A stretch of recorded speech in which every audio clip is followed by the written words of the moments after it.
Good evening all of you. और मैं आपके साथ एक बार पुनः हूँ अन अकेडमी पर कॉन्स्टिट्यूशन के साथ। और आज का क्लास हमारा बहुत ही इम्पोर्टेंट रहेगा और उस क्लास में हम देखेंगे कि किस प्रकार से प्रेसिडेंट का इलेक्शन होता है। कल हम लोगों ने बात किया था कि किस प्रकार से प्रेसिडेंट का पद को हमारे संविधान में शामिल किया गया और किस प्रकार से हमारे पद को शामिल किया गया और वो कहाँ से लिया गया, किस तरह से वो चला। तो उसी की अगली कड़ी में है कि उसी की अगली कड़ी में हम लोग देखेंगे कि इसका इलेक्शन कैसे होता है, जो कि बहुत ही कॉमन एक क्वेश्चन रहता है, हमेशा प्रश्न में पूछा जाता है, चाहे वो बीपीएससी हो, चाहे आईएएस का ही एग्ज़ाम क्यों न हो, चाहे आने वाला एग्ज़ाम। और बहुत अच्छी पॉसिबिलिटी रहती है कि अगर कंसेप्ट क्लियर हो तो इस पर आपका आंसर भी सही जाएगा। तो इसलिए प्रेसिडेंट का इलेक्शन एक महत्वपूर्ण टॉपिक है और इसको कई पार्ट में हम लोग बांट के समझेंगे आज के क्लास में कि किस प्रकार से होता है। सबसे पहले कि भारत में जो हमारे के यहाँ दोनों सिस्टम को रखा गया, अध्यक्षात्मक शासन प्रणाली भी प्रेसिडेंट का भी पोस्ट है और parliamentary form of the government प्रधानमंत्री की संकल्पना के अनुसार भी हमारे यहाँ शासन होता है। हमने दो इंस्टीट्यूशन को अपने देश में लिया है। एक इंस्टीट्यूशन है राष्ट्रपति, जो हेड ऑफ यूनियन एग्जीक्यूटिव होता है, संघ की कार्यपालिका शक्ति का प्रधान होता है। और दूसरा हमारा इंस्टीट्यूशन आपको स्टेट में प्राइम मिनिस्टर को होता है। हमने दो लेवल गवर्नमेंट भी रखा। अब तो देश में 3 लेवल गवर्नमेंट हो गया, पंचायती राज को मिला लीजिए। पहला लेवल हमारा द यूनियन का लेवल है, जहां पहला जो स्तर है सरकार का, हमारे क्या 3 तरह का स्तर हो गया। पहला जो स्तर है सरकार का वो द यूनियन के लेवल पर है ना, और उसमें संसद, प्रधानमंत्री, राष्ट्रपति। दूसरा हमारा जो सरकार का लेवल है वो राज्य के लेवल पर है, ठीक है। दूसरा हमारा क्या है, राज्य के लेवल पर है। और तीसरा हमारा पंचायती राज के लेवल पर, तीसरा हमारा पंचायती राज के लेवल पर है। इस तरह से हमारे पार्लियामेंट्री जो संकल्पना है उसको हम लोग 3 भागों में बांट दिए। 3 भागों में हम लोग बांट दिए, 3 भागों में हमने बांटा है इसको। और उसी में कि ये इलेक्शन भी है। अब हमारे क्या है कि प्राइम मिनिस्टर भी एक तरह से, ऐसे तो थ्योरेटिकल रूप से है कि आर्टिकल नंबर 75 में आप पढ़े होंगे कि prime minister is appointed by the president. प्रधानमंत्री की नियुक्ति राष्ट्रपति करता है। लेकिन उसके पीछे जो कंडीशन है प्रधानमंत्री को अपॉइंट होने के, वो आप जानते हैं कि वो लोकसभा के बहुमत दल का नेता होना चाहिए, वो लोकसभा का लीडर होना चाहिए, मेजोरिटी का लीडर होना चाहिए। और लोकसभा में बहुमत दल का मतलब नेता कि लोकसभा में जितने एमपी आते हैं वो सब इलेक्टेड होते हैं और इलेक्टेड एमपी का वो लीडर होगा। तो एक तरह से ठीक है, अपॉइंट तो किया जाएगा, लेकिन उतने सारे इलेक्टेड एमपी मिलके ही प्राइम मिनिस्टर के लिए आगे उनको भेजते। तो डायरेक्टली तो prime minister is not to be elected, prime minister is nominated. लेकिन अगर इनडायरेक्टली देखा जाए तो प्रधानमंत्री पूरी तरह से निर्वाचित भी होते हैं। क्यों कि वो लोकसभा का इलेक्शन होता है और इलेक्शन के बाद जिसको भी मेजोरिटी के लोकसभा के सदस्यों ने जिसको भी दे दिया, वो लोकसभा का नेता बन गया और प्रधानमंत्री के लिए अपॉइंट होने के लिए जो एलिजिबिलिटी रहती है उसको पूरा करते हैं और राष्ट्रपति उसी व्यक्ति को प्राइम मिनिस्टर के लिए अपॉइंट करता है। प्रेसिडेंट का भी हमारे क्या इलेक्शन होता है। तो प्राइम मिनिस्टर जिस इंस्टीट्यूशन से इलेक्ट होता है उस इंस्टीट्यूशन के सारे मेंबर, तो किस इंस्टीट्यूशन से इलेक्ट होता है, लोकसभा से। और लोकसभा के सारे मेंबर डायरेक्टली इलेक्टेड होते हैं, प्रत्यक्ष रूप से निर्वाचित होते हैं। अब प्रत्यक्ष रूप में निर्वाचित किसके द्वारा होते हैं, तो आम जनता के द्वारा, जो भी हमारी जनता 18 साल के ऊपर हुई उसके द्वारा। और जानते हैं कि लोकसभा में एमपी के लिए 25 साल उनके लिए जो एज होता है वो 25 साल की जिसका भी हो गया वो लोकसभा के लिए इलेक्शन लड़ सकता है।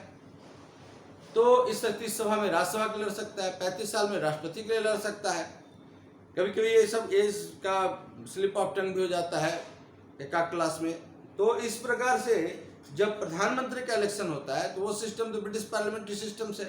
अब जब राष्ट्रपति का इलेक्शन हो वो कहाँ से लिया गया, तो देखिए आपको राष्ट्रपति का पद, post of office of president, ये जो राष्ट्रपति का पद है वो अमेरिकी कॉन्स्टिट्यूशन से लिया गया है। अभी अमेरिकी संविधान में आप देख रहे हैं कि गृह युद्ध है ना, सिविल वार का माहौल बना हुआ है वहाँ पर बहुत पहले एक बार सिविल वार हुआ था। सिविल वार तो उसको नहीं कहेंगे, लेकिन एक नस्लीय कैरेक्टर जो रंग भेद की नीति अपार्थाइड, वो आप देखे होंगे वहाँ पर एक हंगामा सा खड़ा हुआ है। इसी तरह का चीज़ बहुत पहले अब्राहम लिंकन के समय, इसी से बहुत पहले एक बार हुआ था अमेरिका में नस्लीय क्रांति को लेके, और अमेरिका में लगा कि एक बार अमेरिका दो भाग में बट जाएगा। खैर, सबसे पहला जो लिखित कॉन्स्टिट्यूशन है वो अमेरिका का है, और America United state of America, America is Republic, और वहाँ पर प्रेसिडेंट का पद सबसे पहला, अगर विश्व में कहीं भी राष्ट्रपति का पद का निर्माण हुआ तो अमेरिका है।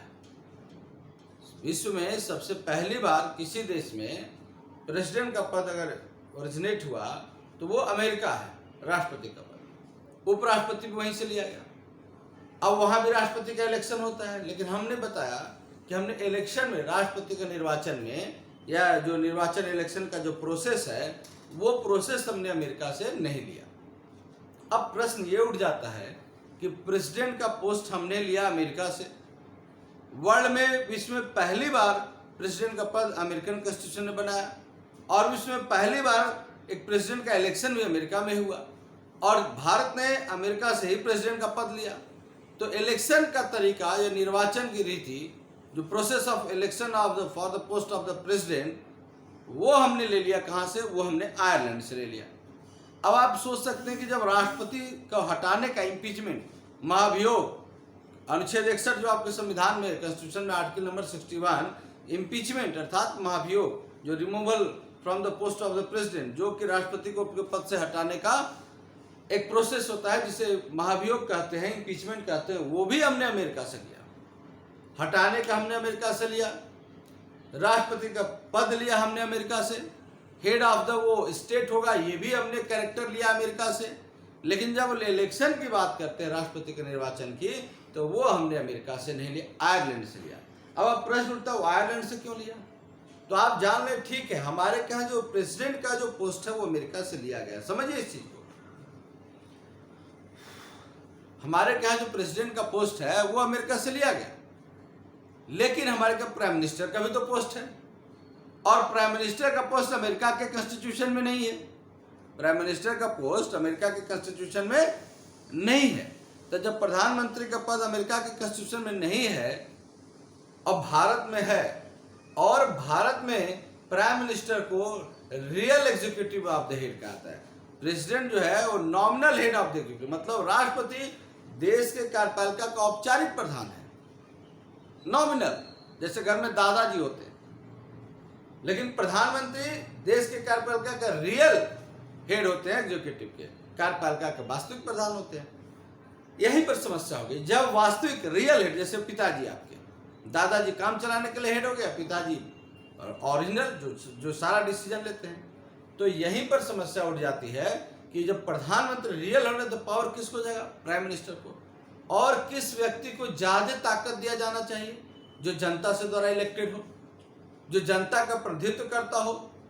तो प्राइम मिनिस्टर जनता के इलेक्शन में जो एमपी चुन के आते हैं उन्हीं का रिप्रेजेंट करता है।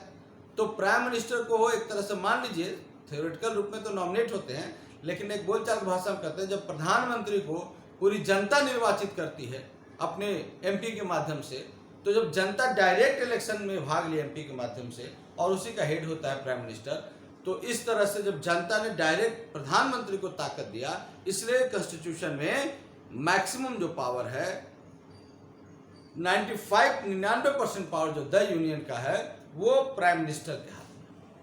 अगर प्रेसिडेंट, जिस प्रकार से यूएसए प्रेसिडेंट का इलेक्शन होता है, वो डायरेक्ट वहाँ के नागरिक किसी माध्यम से उनके इलेक्शन में भाग लेते हैं, तो डायरेक्ट वो जनता को रिप्रेजेंट करते हैं, यहाँ प्राइम मिनिस्टर जनता को रिप्रेजेंट करते हैं।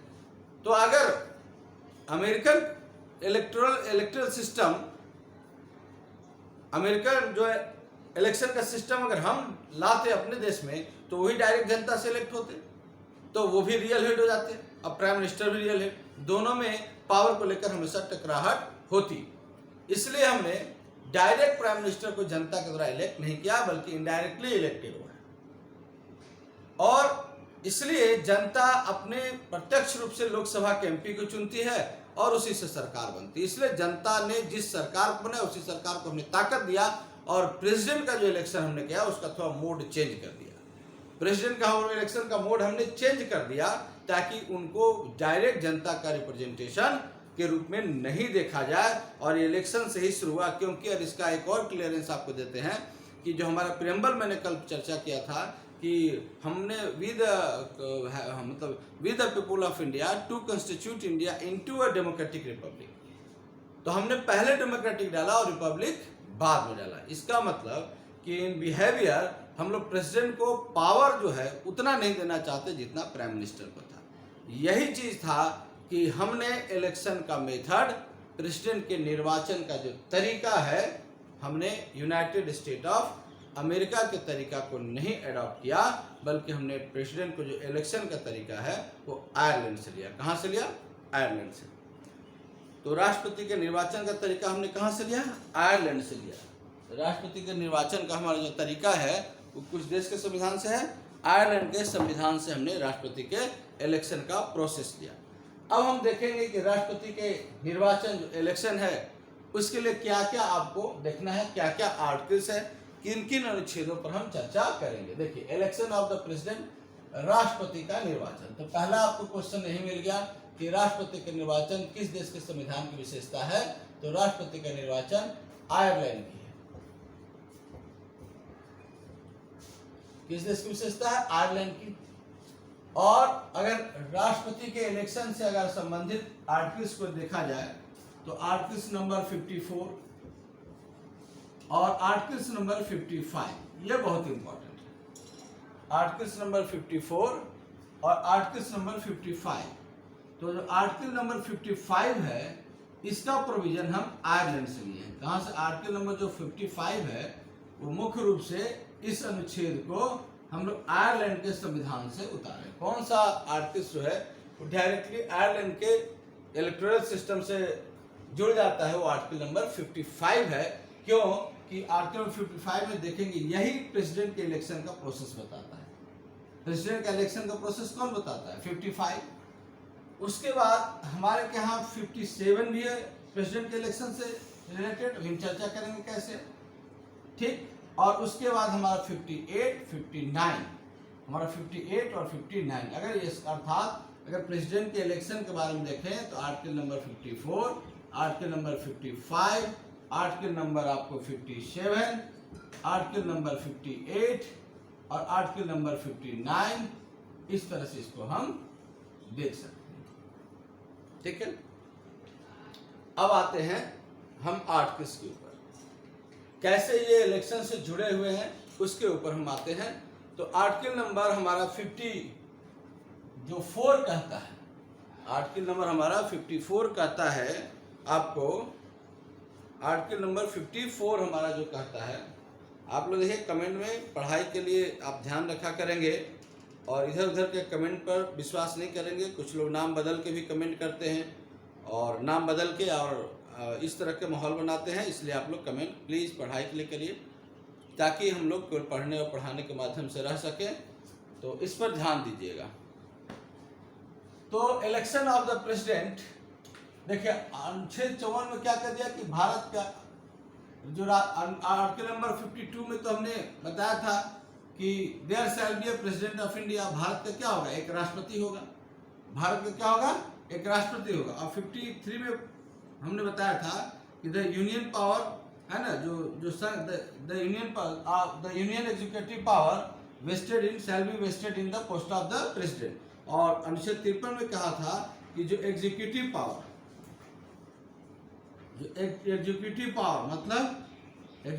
मतलब कार्यपालिका शक्ति, जो संघ की कार्यपालिका शक्ति किसमें निहित होगी? वो राष्ट्रपति में निहित होगी। संघ की कार्यपालिका शक्ति किसमें निहित होगी? वो राष्ट्रपति में निहित होगी। तो executive power shall be vested in the post of the president. और तब 54 में आता, तो 52 में कहा कि there shall be a president of India, Bharat का एक क्या होगा? राष्ट्रपति होगा। और ये आर्टिकल 52 कहाँ से लिया गया? ये अमेरिकन कॉन्स्टिट्यूशन से। कहाँ से लिया गया? अमेरिकन कॉन्स्टिट्यूशन से। और इसकी चर्चा और कहाँ होती है? इंस्टीट्यूशन ग्रुप में, प्रियम्बल में होती है। प्रियम्बल में होती है कि हमने क्या कहा कि we constitute India into a republic form. तो ये भारत का राष्ट्रपति होगा और वो कार्यपालिका शक्ति का प्रधान होगा। अब राष्ट्रपति का क्या होगा? तो राष्ट्रपति का इलेक्शन होगा। राष्ट्रपति का क्या होगा? तो राष्ट्रपति का क्या होगा? राष्ट्रपति का इलेक्शन होगा। तो आर्टिकल नंबर 54 कहता है कि इलेक्शन ऑफ द प्रेसिडेंट, है ना, इलेक्शन ऑफ द प्रेसिडेंट। और जो भारत के जो राष्ट्रपति हैं, है ना, the president of India is elected by the electoral college. जो भारत के जो राष्ट्रपति हैं वो एक निर्वाचक मंडल, देखिए अनुच्छेद 54 में जो चर्चा है, जो मोस्ट इम्पॉर्टेंट है वो है निर्वाचक मंडल। यह है निर्वाचक मंडल। क्या है? आर्टिकल 54 में जो चर्चा है निर्वाचक मंडल की चर्चा है, और इस निर्वाचक मंडल को हम इलेक्टोरल कॉलेज कहते हैं। क्या कहते हैं? Electoral college, electoral college. ठीक। तो अनुच्छेद 54 में कहा कि अनुच्छेद 54 में यह कहा कि भारत का मतलब राष्ट्रपति, अनुच्छेद 54 में कहता है कि इलेक्शन ऑफ द प्रेसिडेंट, क्या कहता है कि भारत के राष्ट्रपति का चुनाव, निर्वाचन है ना, निर्वाचन, भारत के राष्ट्रपति का निर्वाचन। और उसमें फिर लिखा हुआ है कि राष्ट्रपति का इलेक्शन कैसे होगा, निर्वाचन कैसे होगा? तो बाय द इलेक्टोरल कॉलेज, अर्थात राष्ट्रपति का इलेक्शन निर्वाचक मंडल के द्वारा होगा। एंड उसमें और क्या कहता है कि निर्वाचक मंडल कंसिस्ट ऑफ, तो ये निर्वाचक मंडल, इसी को समझते हैं कि राष्ट्रपति का इलेक्शन निर्वाचक मंडल के द्वारा होता है। तो इस निर्वाचक मंडल का मतलब होता है, जैसे कक्षा 6 के सभी विद्यार्थी क्या कहलाएंगे? कक्षा 6 के स्टूडेंट। उसी तरह से जो व्यक्ति राष्ट्रपति के इलेक्शन में भाग लेगा, उसे, उन सभी व्यक्तियों को, है ना, उनके समूह को बोला जाएगा इलेक्टोरल कॉलेज निर्वाचक मंडल। मंडल मतलब क्या होता है? समूह, और कॉलेज मतलब वही एक साथ जो लोग रहेंगे। तो जो राष्ट्रपति का निर्वाचन होगा कुछ व्यक्तियों के समूह के द्वारा होगा। तो ये न कह के, व्यक्तियों के समूह न कहकर हम लोग उसके लिए कॉन्स्टिट्यूशनल शब्द लेके आते हैं। वो कॉन्स्टिट्यूशनल शब्द क्या है? निर्वाचक मंडल, निर्वाचक मंडल। तो राष्ट्रपति का इलेक्शन होगा अनुच्छेद 54, इलेक्शन ऑफ द प्रेसिडेंट, है ना। और राष्ट्रपति इलेक्शन कैसे होगा? तो by the electoral college, and electoral college consist of, तो अनुच्छेद 54 कहता है कि राष्ट्रपति का निर्वाचन होगा, और राष्ट्रपति का निर्वाचन होगा कैसे होगा? तो राष्ट्रपति का निर्वाचन निर्वाचक मंडल के द्वारा, किसके द्वारा होगा? अनुच्छेद 54, राष्ट्रपति का इलेक्शन होगा, लेकिन कैसे? राष्ट्रपति का इलेक्शन निर्वाचक मंडल के द्वारा होगा, ठीक है ना। बाय द इलेक्टोरल कॉलेज होगा, बाय द इलेक्टोरल कॉलेज होगा। And electoral college consist of, और इस इलेक्टोरल कॉलेज में कौन कौन लोग होंगे, है ना, कौन कौन लोग होंगे, कौन कौन लोग होंगे इसमें? Consist of. तो देखिए पहला, अभी हम राष्ट्रपति के निर्वाचन में भाग लेने वाले, है ना, लोगों के बारे में बात करते हैं। तो पहला, तो देखिए राष्ट्रपति के इलेक्शन में इलेक्टोरल कॉलेज पहला कौन भाग लेगा? तो पहला elected member of the, elected member of, elected member of the Lok Sabha, elected member of the Lok Sabha. दूसरा, इस इलेक्टोरल कॉलेज में निर्वाचक मंडल में कौन शामिल होंगे? तो elected member of the, member of the Rajya Sabha या काउंसिल ऑफ स्टेट। ठीक, ये दोनों को मिला के हम क्या बोल सकते हैं? दोनों को मिला के संसद बोल सकते हैं। बोल सकते हैं, नहीं बोल सकते? यहाँ हम लिख देते हैं लोकसभा, हिंदी में लोकसभा के निर्वाचित सदस्य। राष्ट्रपति के इलेक्शन में कौन भाग लेगा? तो लोकसभा के निर्वाचित सदस्य। राष्ट्रपति के इलेक्शन में कौन भाग लेगा? तो लोकसभा के इलेक्टेड मेंबर, लोकसभा के इलेक्टेड मेंबर, लोकसभा के निर्वाचित सदस्य। दूसरा क्या होगा? राज्यसभा के, राज्यसभा के निर्वाचित सदस्य। अच्छा, क्या हम दोनों को मिला के बोल सकते हैं क्या? अगर ये न बोले तो हम खाली इतना बोल दे, इलेक्टेड,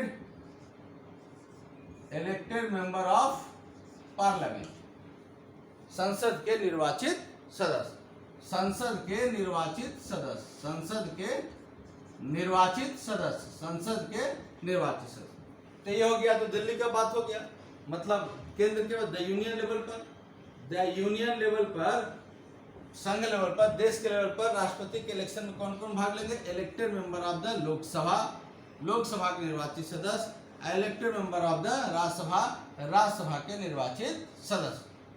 उसके बाद तीसरा है ना, elected member of the,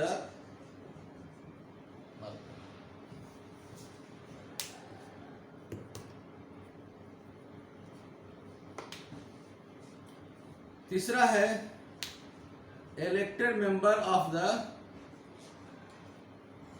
assemblies, legislative assemblies, legislative,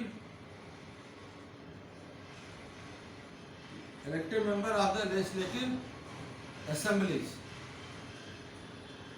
legislative assemblies of the states, of the state, मतलब राज्यों के विधानसभाओं के, राज्यों के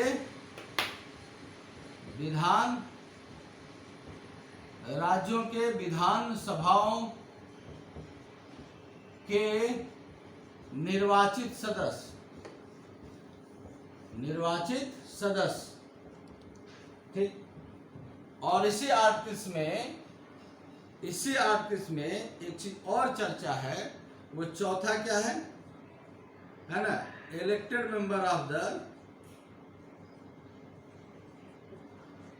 member of the legislative assembly, legislative assembly of the, है ना, of the union state, of the union states, state, ठीक है, of Delhi and Pondicherry, Delhi and Pondicherry, मतलब दिल्ली और पांडिचेरी, दिल्ली और पांडिचेरी है ना, केंद्र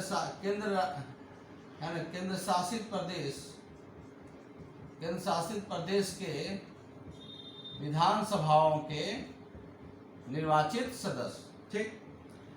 देखिए इसकी अलग से चर्चा नहीं है कहीं, बल्कि स्टेट का मीनिंग, जो राज्य है ना, ये ध्यान रखिएगा, जल्दी आपको कहीं निगाह नहीं पड़ता है। आर्टिकल 44 में एक स्टेट में दिल्ली और पांडिचेरी को भी रखा गया है ना, जब वहां पर स्टेट के यहाँ लिखा, स्टेट मीन्स दिल्ली और पांडिचेरी, मतलब जहां भी लेजिस्लेटिव असेंबली है उसको यहाँ पर स्टेट के रूप में मान लिया गया, और इसलिए वहां पर क्लियरिफाई इसी को किया जाता है कि स्टेट में दिल्ली और पांडिचेरी के विधानसभा के सदस्य, विधानसभा इसमें शामिल होगी, ठीक है। तो इसका मतलब जो इलेक्टोरल कॉलेज बना, ये देखिए, ये निर्वाचक मंडल, यही निर्वाचक मंडल आपका है, ये आपका क्या है, ये आपका इलेक्टोरल कॉलेज है, और ये जो इलेक्टोरल ये बॉक्स बना, इसी को बोलेंगे निर्वाचक मंडल। ये जो बॉक्स बना ना, इसको क्या बोलेंगे, निर्वाचक मंडल, और यही राष्ट्रपति के इलेक्शन में यही लोग भाग लेंगे। अब बताइए, जैसे अब बताइए, इसमें हम लोग हैं क्या, जनता कहीं है? यहाँ कह रहा है कि लोकसभा के निर्वाचित सदस्य, तो लोकसभा में क्या होते हैं, एमपी होते हैं, और राज्यसभा में क्या होते हैं, एमपी होते हैं। तो एमपी को कौन चुना, हम लोगों ने चुना, जनता ने चुना। तो राष्ट्रपति के इलेक्शन में बताइए, कहीं इसमें हम आप हैं, राम मोहन सोहन कहीं है, राम मोहन सोहन सीता गीता इसमें कहीं है, नहीं है। तो जब हम नहीं है, कहीं भी लिखा हुआ है इलेक्टोरल कॉलेज में नहीं, क्योंकि कहा जाता है कि राष्ट्रपति का इलेक्शन कैसे होगा, तो बाय द इलेक्टोरल कॉलेज होगा। तो जब इसमें हमारा राम मोहन सोहन 18 वर्ष के ऊपर के वोटर का कहीं नाम नहीं है, सीधे कहा लोकसभा का नाम है और राज्यसभा का नाम है और विधानसभाओं का नाम है, जो हमारे राज्य में कुल कितनी विधानसभाएं हैं बताइए, हमारे राज्य में 29 विधानसभाएं हैं, तो विधानसभा, ठीक है ना। तो इस प्रकार से जो हमारे विधानसभा लेजिस्लेटिव असेंबली है, उसके मतलब यहाँ पर तो एमपी हो गए, यहाँ पर क्या हो जाएंगे, एमएलए हो जाएंगे, ठीक। और दिल्ली और पांडिचेरी जैसे आपको अरविंद केजरीवाल हैं, तो उनके भी एमएलए हो जाएंगे सब। तो इसमें देखिए दो ही चीज की बात है, या तो एमपी भाग ले रहे हैं और या फिर कौन भाग ले रहा है, एमएलए, या तो फिर एमपी भाग ले रहे हैं या कौन भाग ले रहे हैं, एमएलए। तो अब इसमें जनता तो कहीं है नहीं, इसमें जनता तो कहीं है नहीं, इलेक्टोरल कॉलेज में जनता तो कहीं नहीं है। इसलिए जब इलेक्शन में किसी भी व्यक्ति को जब डायरेक्ट जनता चुनती है, किसी भी व्यक्ति को डायरेक्ट जब जनता चुनती है तभी डायरेक्ट इलेक्शन होता है। और आप किसी भी इलेक्शन में जनता ईवीएम मशीन पर उस व्यक्ति को चुनने में वोट देने नहीं गई, तब मान लीजिए उस व्यक्ति का इनडायरेक्ट इलेक्शन होता है, अप्रत्यक्ष निर्वाचन होता है। फिर समझ लीजिए इस कंसेप्ट को, आपको सारा क्वेश्चन डील हो जाएगा।